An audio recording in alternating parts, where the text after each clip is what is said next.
সম্প্রতি প্রধানমন্ত্রী তারেক রহমানের চীন সফরের উপর ভিত্তি করে বাংলাদেশ ও চীনের বন্ধুত্ব, কৌশলগত অংশীদারিত্ব ও বহুমাত্রিক সম্পর্ক তাৎপর্যপূর্ণ করতে এই অনুষ্ঠানের আয়োজন করে বাংলাদেশ চীন মৈত্রী সমিতি।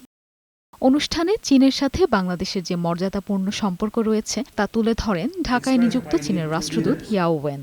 আর প্রধানমন্ত্রী তারেক রহমানের চীন সফরের বিভিন্ন দিক তুলে ধরেন সরকারের মন্ত্রীরা। সঙ্গত কারণেই আমাদের দেশের অর্থনীতিও, বিশেষ করে আমাদের বাণিজ্য পরিপূর্ণভাবেই চীন নির্ভর হয়ে পড়েছে এবং সে কারণে আমরা চীনকে আমাদের অর্থনৈতিক এবং বাণিজ্যের প্রেক্ষাপটেই যেমন বাধ্যবাধকতা আছে বন্ধুত্ব তৈরি করার, তেমনি আমাদের মধ্যে আন্তরিক আগ্রহ আছে।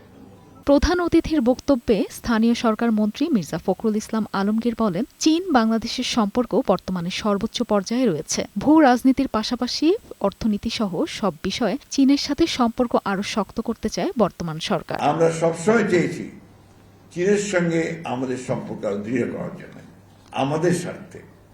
কারণ আমরা চাই যে চীনের মতো একটি শক্তি আমাদের পাশে থাকুক, অর্থনৈতিকভাবে থাকুক। স্বপন সাহেব বলেছে যে জিও পলিটিক্যাল ইন্টারেস্ট না, আমরা জিও পলিটিক্যাল ইন্টারেস্ট আছে আমাদের, অবশ্যই আছে। আমরা চীনের কাছে সেই জন্য আমরা একটা সম্পর্ক তৈরি করতে চাই। একই সঙ্গে আমরা আমাদের পার্শ্ববর্তী দেশ ভারতের সঙ্গে সম্পর্ক তৈরি করতে চাই। একই সঙ্গে আমরা ইউরোপের সঙ্গে সম্পর্ক তৈরি করতে চাই। একই সঙ্গে আমরা যুক্তরাষ্ট্রের সঙ্গে সম্পর্ক তৈরি করতে চাই, কারণ আমাদেরকে ব্যবসা করতে হবে। বাণিজ্য এগিয়ে নিতে চীন বাংলাদেশের পাশে থাকবে বলেও প্রত্যাশা জানান মির্জা ফখরুল। মেরিন আমিন, বৈশাখী সংবাদ, ঢাকা।